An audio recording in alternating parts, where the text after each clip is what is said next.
स्वाध्याय TV.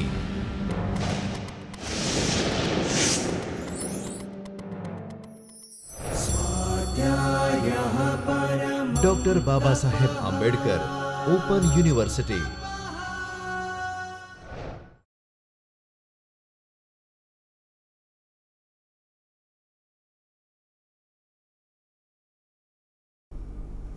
Namaskar and hello to all my learners.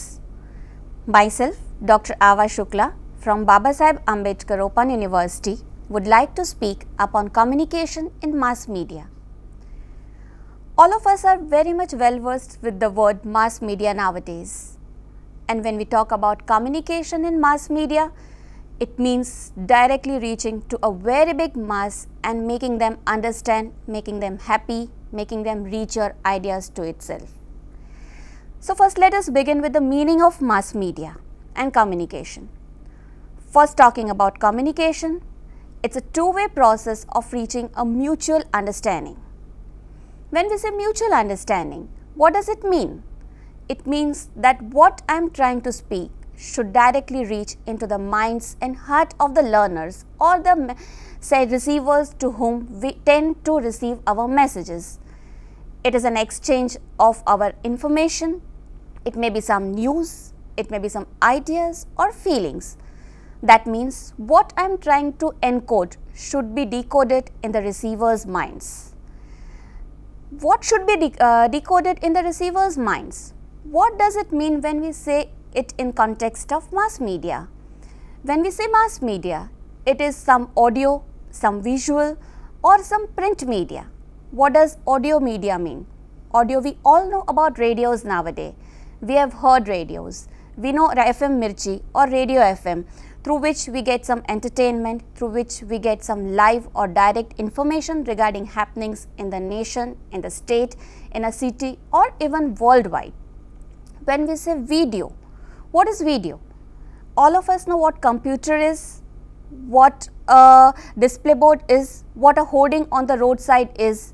What do we see there? We see there some kind of advertisements or some kind of information related to some programs or events or seminars or conferences happening. What do we tend to inform to the receivers through that? Maybe regarding some happenings of any event taking place, maybe some celebrity coming to some or the other place in a metro city, in a city, maybe some politician, maybe some national leaders who would like to come and share their views regarding some happenings, some social issues. So when we say video medium, it is directly viewing a person through some of the medium. Now when we club these two words, what one audio and a video. What is audio? That is something what we hear. Video, that is something what we see. And when we club these two things together, it becomes an audio-visual medium of communication. We tend to make our receivers understand what we want to tell them. We want to give them some news, some ideas, some feelings. We want to share our feelings. We want to create a social awareness maybe. In that case, we need to create a sensitivity in the minds of the receivers that what we want to exactly make them aware of, what a social issue is about, and how do we inform them regarding the issue, and how do we want people to act upon a particular issue or a topic. Now, communication also again means create and share of a common meaning, as we all understood right now that we want to create a concept in the minds of the receiver. We want them to act upon it. So when we want them to act upon an issue, we need to share regarding a particular topic in such a way that people understand and they start acting or implementing immediately. Communication is also a means of connecting people or places. We all live in a world of mobile, internet and a social media. We all are aware of social media nowadays. We all use WhatsApp, we all use Twitters, we all use LinkedIn also. There are many social networking sites through which we connect with the people of world all across the globe. We connect with the people in our nation itself. We connect with our friends, family or relatives staying abroad, staying in different cities, to whom we cannot reach directly or face to face. To them, we tend to talk through phones, maybe through internet, maybe through video calling, or maybe through some social media sites.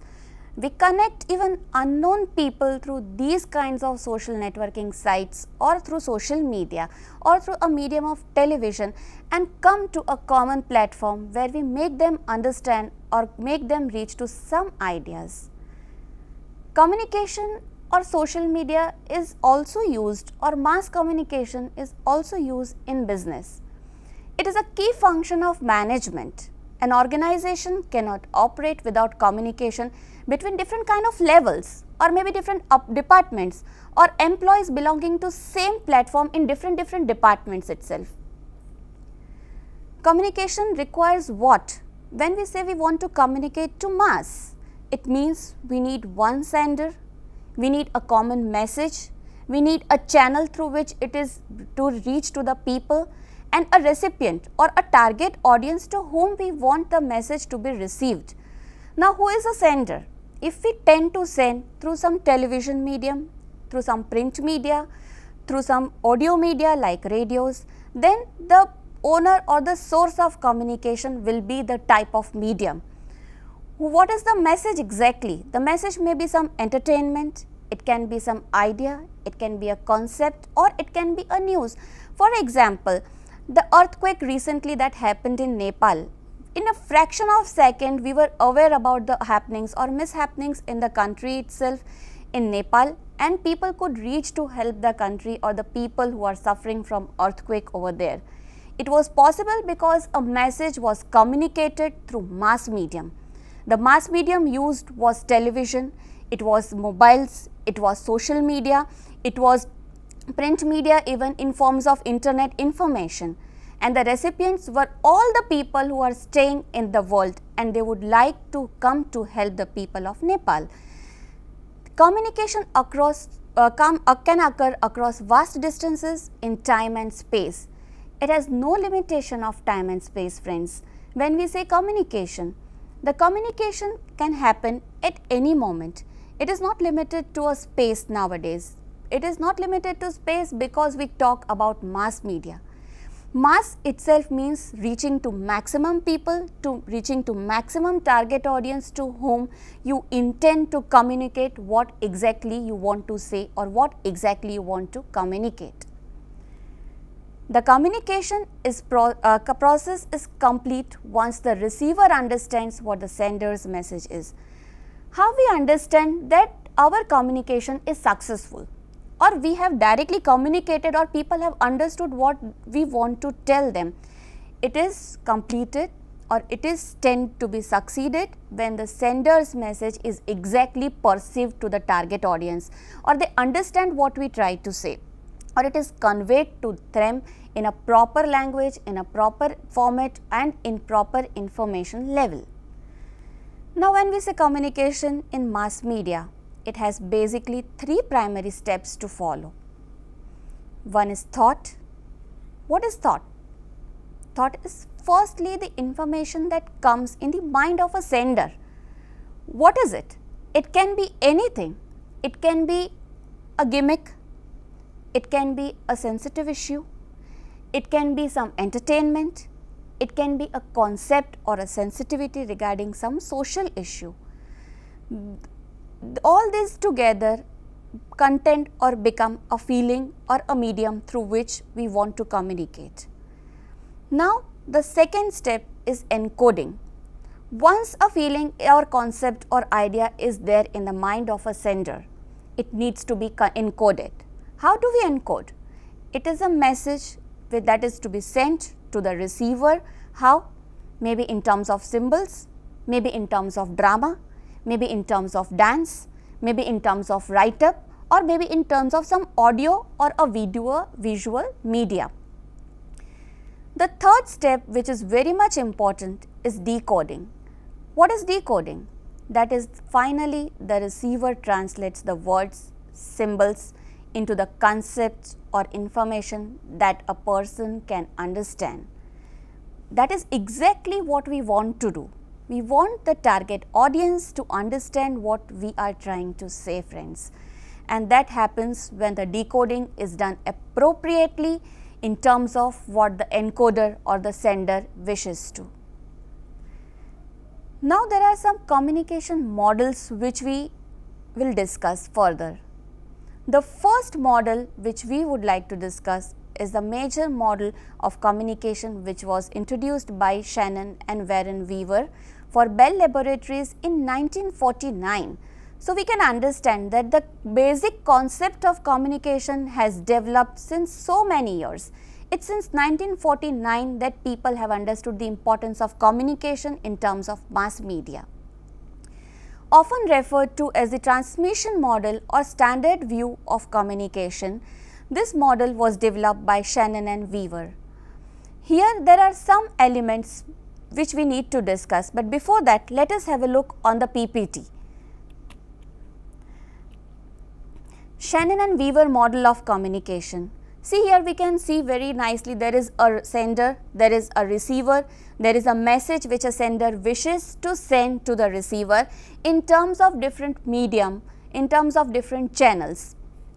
There are different elements which we need to discuss, that is information or the content that is to be sent in form of some spoken language which an emissary, decoder, sender or encoder needs to deliver to destination, receiver or decoder. The strength of this model is basically its simplicity, its generality and its quantifiability. Shannon and Weaver structured this model based on the following elements which we are going to discuss now. The first one is information source. What is an information? It is a message. It is a message. It is that needs to be produced or that needs to be encoded and sent to the receivers. A transmitter which encodes the message into signals, that is the message itself. A channel through which the signals are adapted for transmission, that is through which the message is being conveyed. How you want to convey your message? It can be again any medium of mass like audio, visual, dance, theatres, print media, hoardings, internet or social media. Then comes the receiver, who is the main target person who is going to decode the message from the signal from where the message is received. A destination where the message arrives, it is where the message basically and finally reaches up to. Shannon and Weaver, while discussing about the model, they had some problems for communication within this theory itself. There were three main problems. One, technical problem. How accurately the message is being transmitted. I want to communicate one thing, one concept to the audience. Is it accurately reaching to the audience? What is the accuracy level of it? That was the basic problem. The second one was semantic problem. How precisely a message is being conveyed to the person or to the audience to whom we intend to. The message should be very much precise and very much subject specific. If you want to give entertainment, give entertainment. If you want to talk regarding a social issue, talk regarding an issue. If you want to teach something, teach. If you want to talk regarding a thing, talk. If you want to discuss, you discuss. If you want to show a sad part of a communication, show a sad part of communication. The final problem was effectiveness problem. How effectively a message is being sent and does it bring any kind of change in the behavior of the target audience? Then we can say that we have succeeded in intending or sending of a message. There is a second model developed by Barlow. We will see in the PPT. This model is called SMCR model of communication, wherein S means source, M means message, C means channel and R is the receiver. Source and receiver needs to have a common level of encoding and decoding of a message. You can see, friends, source contains the communication skills, attitudes, knowledge, social system and culture. The same thing is to be decoded to the receiver through two different elements in between. Those are message and channel. In message we see content, elements, treatment, structure and code. All these 5 things are needed to be communicated or reached to the target audience. Through what? Through a channel, a proper channel. What is that channel? It can be a source of hearing, maybe seeing, tasting, smelling or maybe touching.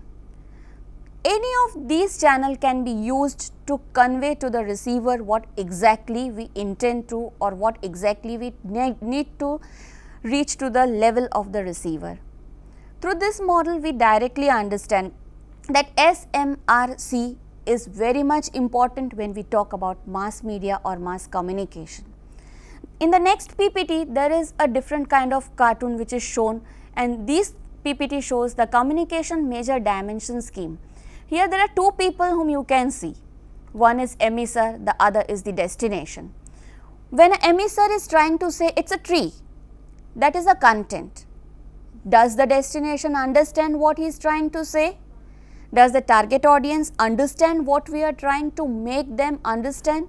It's very much seen in the PPT itself that yes, both the emissor and the destination are understanding commonly that it's a tree. So this is what communication means when we talk in mass medium. People staying anywhere, people reading, listening, viewing, doing anything should understand what we try to make them understand, what we try or intend to convey them. Next is the Bernald model proposed and is also known as transactional model of communication. The basic premise of transactional model of communication is that individuals are simultaneously engaging in sending and receiving of information, of messages or of any kind of ideas which we know. Communication is viewed as a conduit, a passage in which information travels from one individual to maybe another, and this information becomes separate from the communication itself. Why it becomes separate, friends? Because when it is a receiver and when it is a sender, what we need to communicate is to be understood. So what is taught should be understood, and so it is different from what is being said to what is being understood.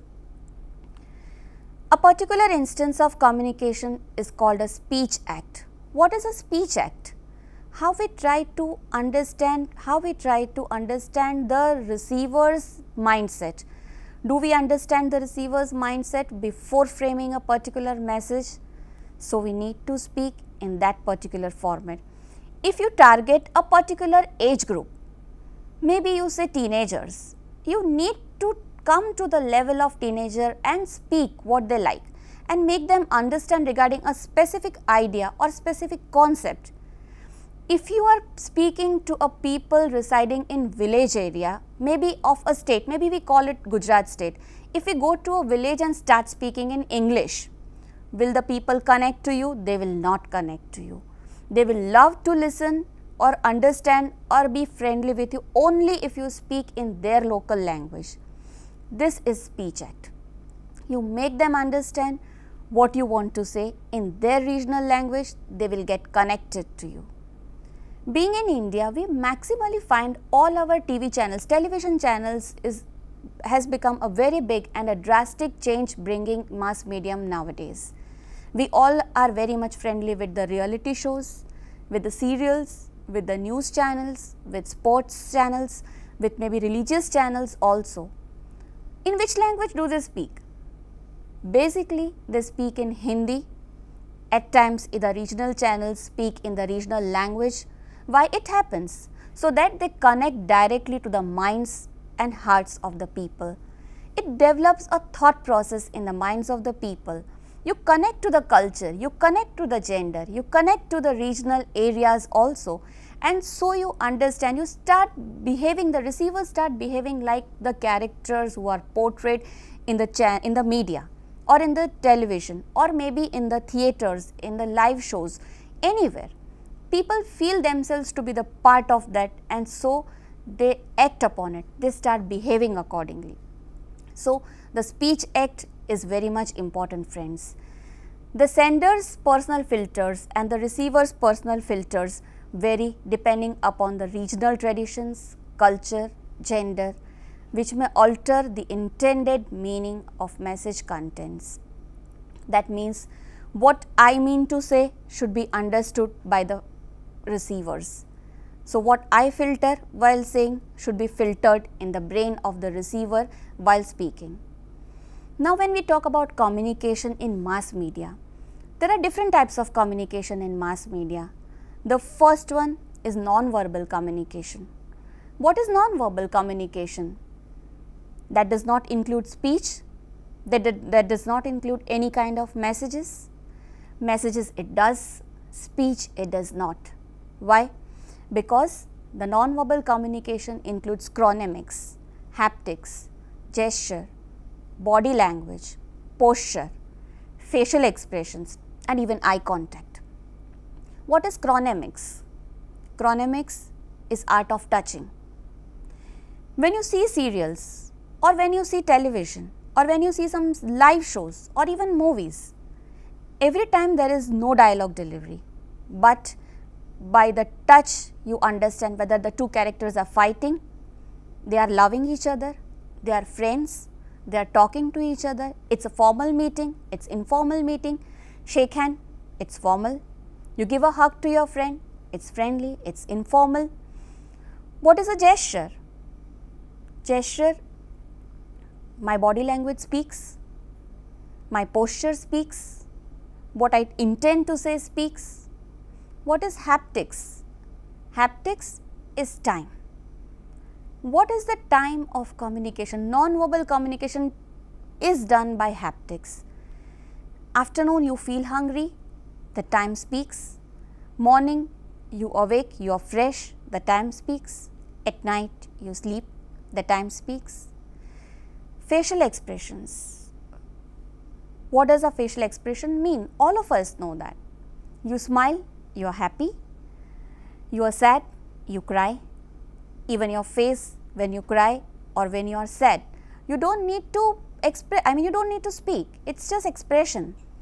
What is eye contact? Eye contact directly looking into the eyes of the receivers, directly looking into the eyes of the media or the people. It reaches to the heart of media, it reaches to the heart of people. So, non-verbal communication does play a very much important role in mass communication. There are object communication also, like clothing, hairstyles, architecture, symbols, infographics and voice tone. What is clothing inform? When you are in a formal meeting, your clothing speaks. When you are happy, the colors you wear speaks. When you are sad, the colors you wear speaks. Your hairstyles. It gives an overall look to a personality, and when we say a personality, it speaks. You don't need to speak about yourself, but your appearance, your overall hearing, your overall clothing, your style of walking, your style of speaking communicates a lot to the audience. When we talk about mass communication, we always have some special or some favorite characters. We have our own favorite heroes or heroines, even villains we have. Why do we have that? Even the news readers, we like to listen or hear or see the news delivered by some news readers. You like some sports person, you like to see the advertisements of some sports person. Why? Their personality speaks, their way of speaking, their way of dressing, their way of coming in front of people. You are even attracted to some political leaders, some national leaders, some social workers also. Why so? Because their personality speaks. That is the non-verbal communication, which is very much important when we come in front of public, when we come in front of media, when we come in front of thousands, lakhs and crores of people. Our speech also has many kinds of non-verbal communication, which is also known as paralanguage. This form of communication is the most known for interacting with people. These include voiceless in quality, emotions while speaking, speaking style, as well as prosodic features such as rhythm, intonation, stress.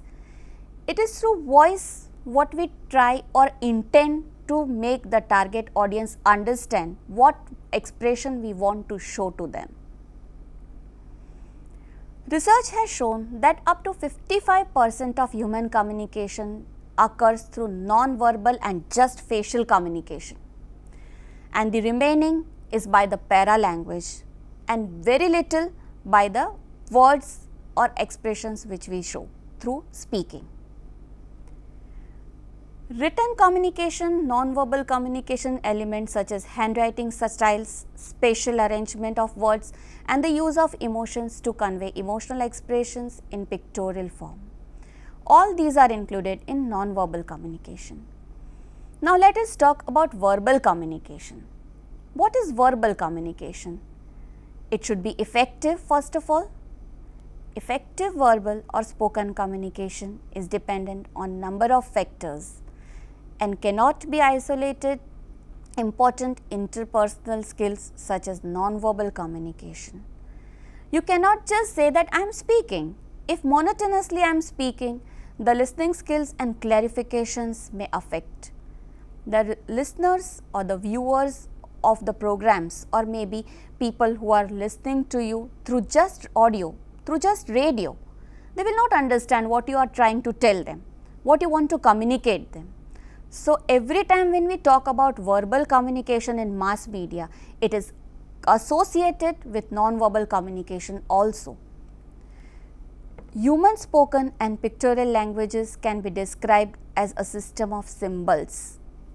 Sometimes it is also known as lexemes and the grammars, that is the rules by which the symbols are manipulated. When we say language, what is a language? It refers to some common properties of language. It is a medium through which we make our receivers understand what we are wanting them to understand. It normally occurs intensively through human childhood. When we say childhood, infants or kids, do they need any language in terms of words, in terms of alphabets? No. They understand the language of touch. They understand the language of love. They understand the language of feelings or expressions. So, from childhood we have different languages that make us understand what we want to understand. Most of the thousands of human languages use patterns of sound, gestures for symbols which enable communication with others around them. When we want to make them understand, we give different gestures, we give different expressions through which we communicate. There is no defined line between a language and a dialect.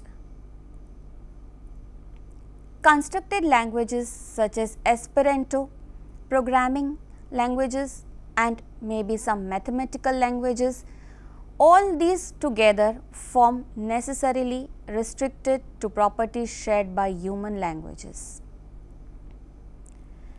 Communication is a flow of exchange information from one person to another, one group to another, or maybe one public figure to another public figure at times. These communication occurs in different types, in different communication channels, through different channels. These channels again and again relate to a mass, to a bigger or a larger group of people. As a type of face-to-face communication, body language, voice tonality has a significant role to play, as it leaves a greater impact upon the listener than informational content. This type of communication has immediate feedback, generally involves cooperative principle. Now let us talk about business communication. What is business communication? It is a kind of formal communication which where there is a system to follow, which has its own effectiveness to follow, and it has a proper appropriate message or a command to follow. It is again training of employees. It is again making them understand what a company works on. So, a business communication is again an important type of communication. When we say, friends, that growth of a country or growth of a nation, nowadays it is associated with multinational companies. What are multinational companies doing exactly? They have a large number of staff, skill-oriented staff who needs to communicate worldwide regarding their own products. They do promotions. So again and again they need communication to be done in front of maximum mass for the product selling, for effective staff training, for making them effective, giving them best output, training them to give best outputs. So effective communication skills acts as a ladder to managers and leaders for quick progression in their careers. We have also heard something called written communication. What is written communication? Books, newspapers, magazines, the encyclopedias, the research works done. Whenever we call or talk about these written communications, they have some pictographs also, but maximum times these kind of communication mediums which are just restricted to written communication may be misunderstood. So, when we talk about written communication, there should be some solutions to the queries or problems or formulations done in written communication. So, nowadays we find maximum panel discussions going on. What is that? It's about some topic, it's about some article, it's about some social issue or an awareness campaign where we read a lot, but after reading there are queries in minds of people that can be solved out. We have educational communications which are written communications, we have books, but nowadays with television, with internet, with the help of radio also, we can directly ask questions to experts, we can get our queries solved. There are lot many entrance exams, there are lot many admission procedures which we never come to know, which we don't understand just by reading the instructions. So, along with written communication, we need a planned follow-up talks on critical written communication as a part of every day of doing business or as a part of communicating regarding the development of a country, regarding some educational concept or regarding some social awareness campaign. Friends, when we talk about different types of communication in public or in front of people around, there is a part or there is a factor known as communication noise. There are different type of communication noise. Just we have a look in the PPT what type of noises we talk about. See, we can see there are different types of communication noises: environmental noise, physiological impairment noise, semantic noise, syntactical noise, cultural noise, organizational noise, psychological noise. When we say communication noise, friends, we talk about mass media and communication. All these noise tend to affect maximally when we are in front of a public, when we talk in front of a public, or when we communicate in front of a mass. Maybe any medium, maybe any kind of channel we use to communicate, but these noises tend to occur in our day-to-day lives while communicating. Let us discuss each one of them. First is environmental noise. What is environmental noise? If we have a direct theatre, if we have a direct talk or a direct speech, noise that physically disrupts communication, like standing next to loudspeaker at a party, or noise from a construction site next to a classroom, making it difficult to hear the professor.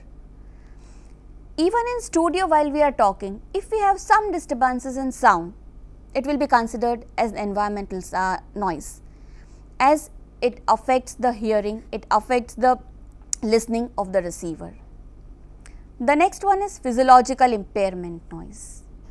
Physical maladies that prevent effective communication, such as actual deafness or blindness, preventing messages from being received as they were intended. You are delivering a message through maybe television, through maybe internet, through maybe mobile, but if a person is blind, when we say about audio video media, then the message won't be conveyed to him. when we talk about radio, if a person is deaf, we cannot convey our intended message to the target audience. So, while deciding upon a channel to be communicated for the message, it is very much important to understand the target audience and then decide whom we want to communicate. The next one is semantic noise. Different interpretations of the meanings of certain words, for example, weed. What we understand by weed? It may be an undesirable plant or as a euphemism marijuana. It means when you use a specific word which has two meanings, it should be very much specific that your target audience understands the meaning of the word used by you in the way you want to communicate. Then only the message will be appropriately and precisely communicated to the target audience. The next one is synectical noise.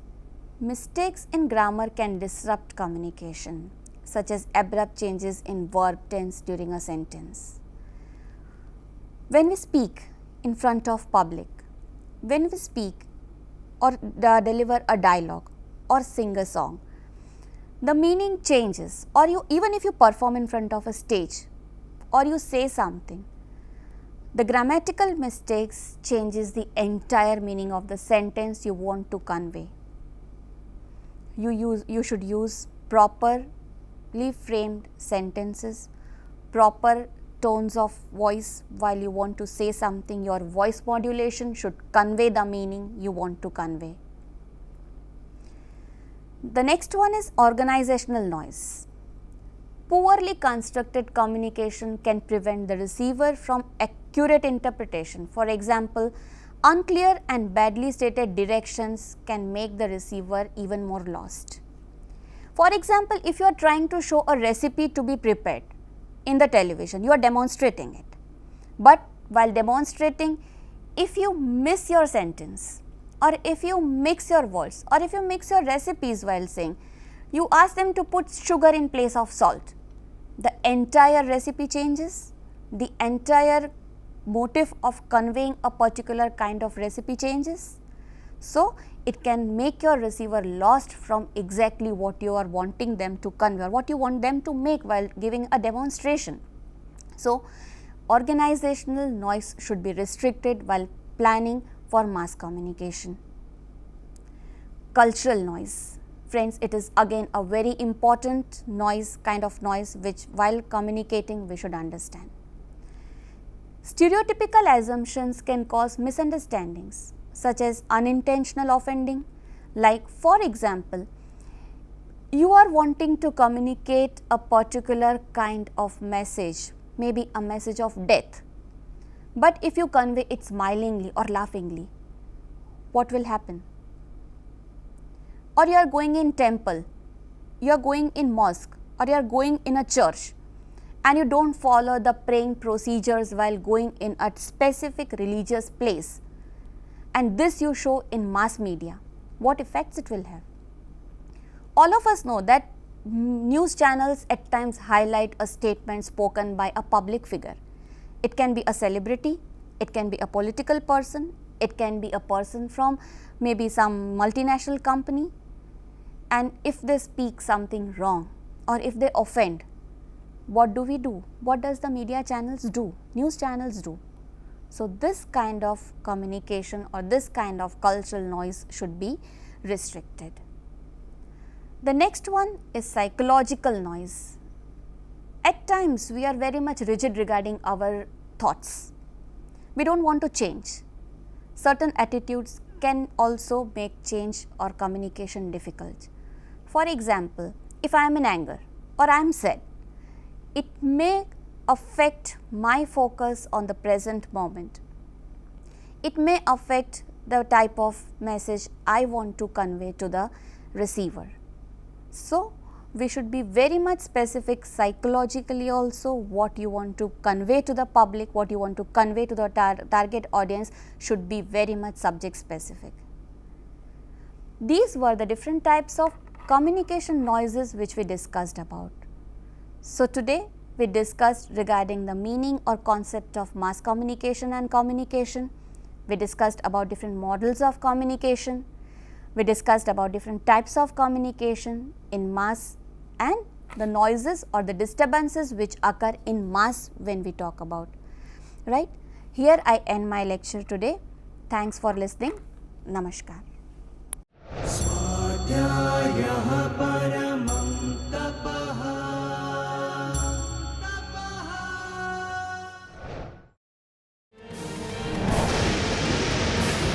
स्वाध्याय TV